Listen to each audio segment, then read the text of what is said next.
Good morning. I'm Karen Terradas with Social U, and it's time for What's Up Wednesday. We come to you live every Wednesday morning on Facebook and YouTube at 10 a.m. so that we can talk about social media tips, tricks, and trends and some digital marketing. July is a bonus Wednesday, which is today. So we're going to be doing live Q&A. I am happy to talk about whatever you guys want to talk about this morning. I also want information or your input on what you want to hear about next week, like next month. What are you interested in? I was thinking about doing an SEO series for next month. Good morning. Good morning, Laura. Stretched to see over the comment. That's sad. How are you? I hope everything's good with you this morning. So I was thinking SEO next week. I think a lot of people get confused about what helps them and what doesn't help them. I actually have guests in mind that I think will be a big help for everybody. So that being said, let's go ahead and jump in. You guys, do you have any questions for me this morning? Bueller. Hey, Jaden, I hope you're feeling better. Jaden's been feeling under the weather. So yeah, I hope she's feeling better. We've spent a lot of quality time on TikTok the last couple of weeks. One of our videos went not as viral as we've had. We've had over 1 million views on a video before, but it went 600,000 views viral. And we've, thanks to that one video, have tripled our followers in the last 10 days. So when people say, I don't know if I want to be on TikTok, it's one of the best platforms to grow your following that I've ever seen. There's a niche for just about everybody on there. Let's see. How important are reviews on social for businesses? This is a multi-pronged question. It is a great way for you to increase your SEO, especially if your company doesn't do what the general public considers to be sexy. What do I mean by that? I mean, if you're a retailer or you sell food or you're a wedding vendor or you sell houses, these are industries that the public wants to see pictures of. They want to see behind the scenes. They want to know what you're doing all day. Conversely, plumbers, nobody wants to know what you're doing all day. I do not want to see behind the scenes of you fixing a clogged anything ever. So to combat that, one of the best things you can do for your SEO as a plumber or a heating technician or an air conditioning guy or an electrician, HVAC, any of those industries are Google reviews. Google reviews are awesome. They will help your SEO. You just have no idea. The web guy who we work with, who I love, he was working with an HVAC company and they didn't even rank on the first 2 pages. And 60 Google reviews later, they're number 2. So does it work? It absolutely works. And of course, once it's public, you can use that information however you like, once the person makes it public. So Google reviews are public. Facebook reviews, LinkedIn recommendations, it allows you to turn around and take those followers, take those reviews and grow your followers and show it to new followers. And second party endorsement is a big deal.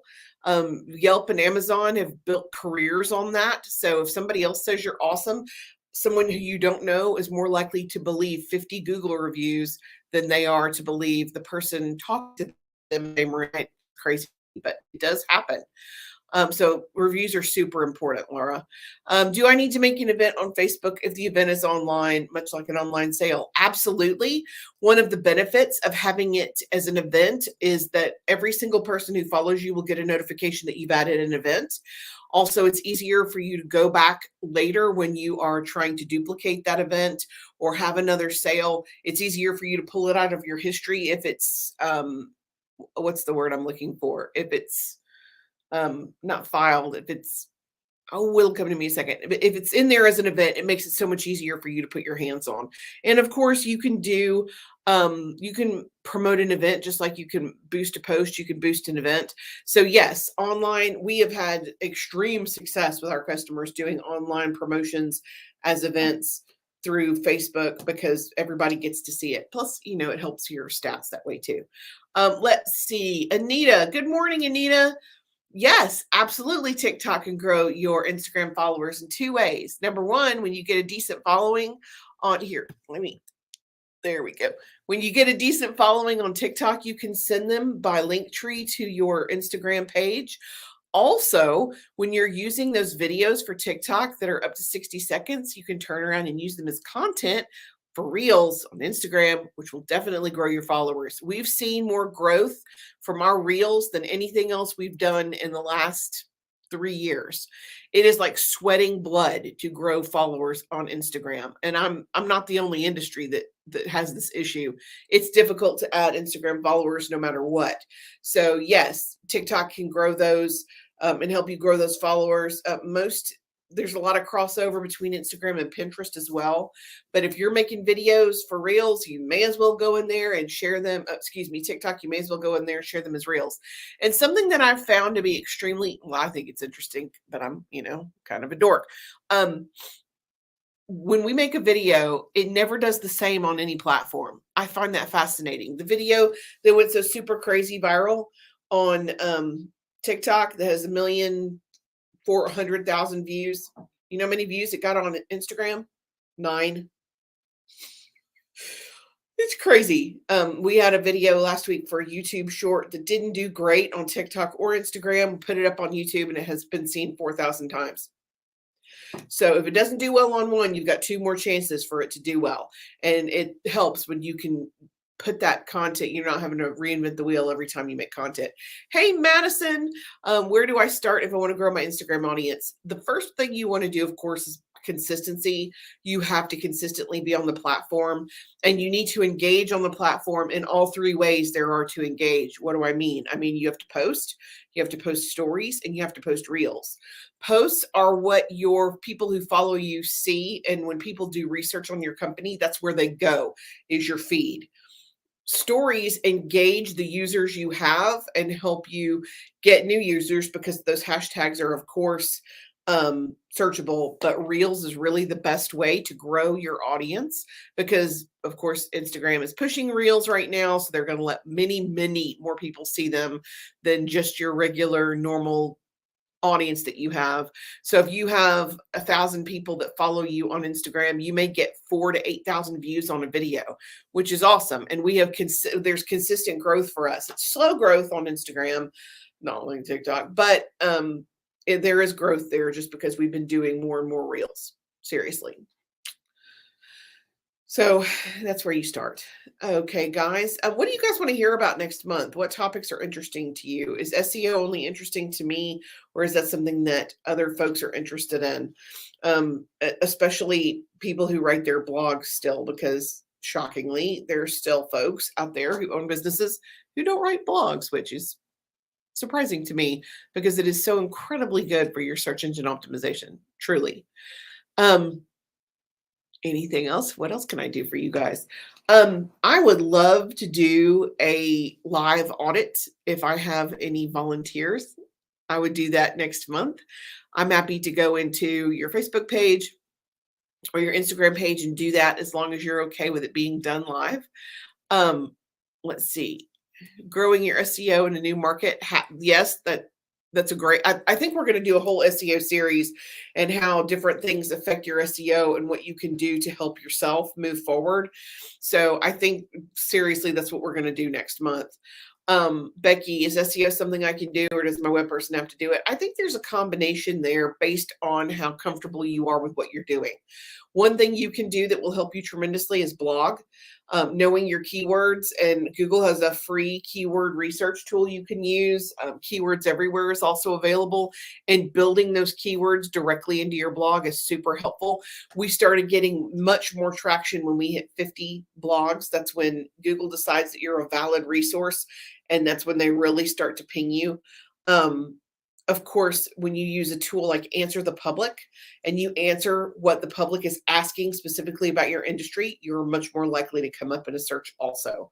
So you can always help by getting your own reviews, by writing your own blog, and by posting consistently, because Google likes it when you have when you have a link somewhere else that sends people to your website. Google loves that. It validates your site and it makes you a reliable resource. So when you post on Instagram or when you post on Facebook and people come from another site to your website, it helps you. So yeah, there's several things that you can do to help yourself for sure. Is there a golden length for reels to be seen more? Less than 60 seconds. There are some that say if you make it less than 10 seconds, people are much more likely to watch it multiple times and therefore increase your views. Jury's still out on that one. We have one right now that's 40 seconds that's been crazy viral. But the one we did originally that was super viral was less than 10 seconds long. So I would say the jury's still out on that, but short tends to be better. Most people won't hang in there for that long. Just observation.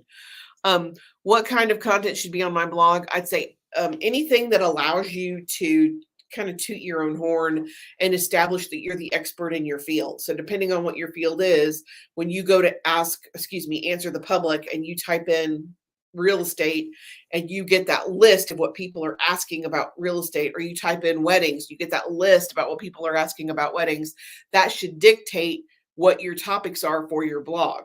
Like every year there's a big push about what's trending right now, what colors are trending right now. Is rustic still cool? Whatever is, it will tell you what people are looking for based on your keywords. And that's really a very good giveaway for you to know what to write about. Something else you can do is take a look at your Google Analytics and see what terms people are getting to you by using, and start focusing your blogs on that as well.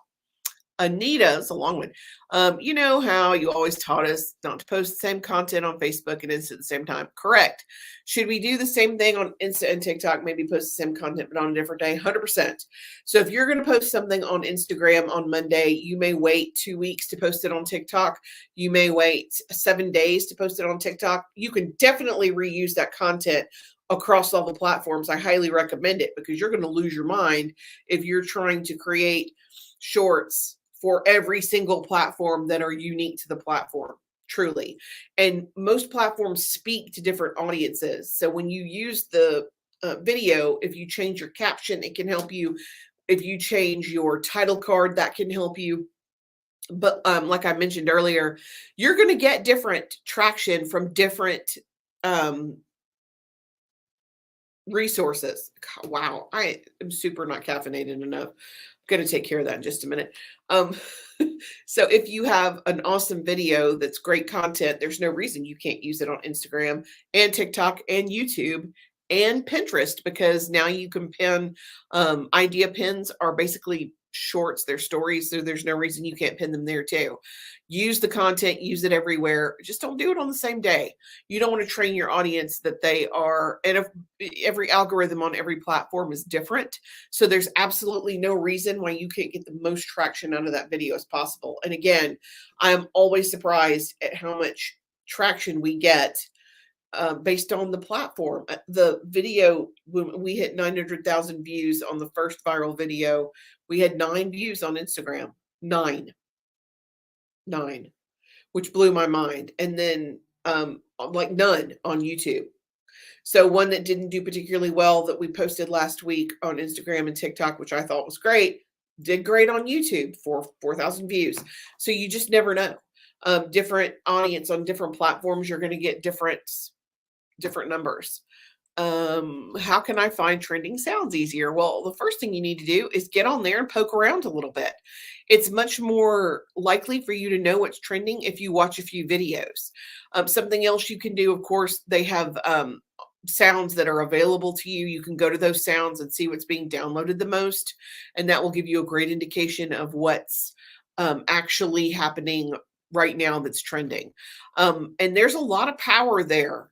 Let me just, in case you guys didn't know, if you haven't spent any quality time on TikTok, last year, it was 2021, there was a super viral video with the song Dream by Fleetwood Mac. And the guy who made the video was drinking cranberry juice in the video. Ocean Spray, cranberry juice, not particularly sexy. Their sales spiked tremendously, and Fleetwood Mac got back into the top 40 after not having a hit record in like 30 years, after Mick Fleetwood himself went in there and redid that trend himself. So there's a huge resurgence. What's old is new again. Kate Bush, Running Up That Hill, is being down. That song is over 30 years old, and it is being downloaded over 200,000 times a week because of a TikTok trend. Another song that Highway to the Danger Zone from the original Top Gun has also blown up. Again, what's old is new again. So go in there and watch a couple of trending videos to get some really good sound ideas or music ideas. It's very helpful. And you'd be surprised at some of the stuff that's coming back right now. Do I need to be on Instagram, Reels, TikTok, YouTube Shorts? That's a very difficult question. Yes and no. Everything comes down to your bandwidth and what you can personally handle on any given day. So if you're a solopreneur and you're trying to do this by yourself, being on 4 different platforms it's hard. It's hard for us, and we do this all day, every day. There are still not great scheduling tools available for TikTok.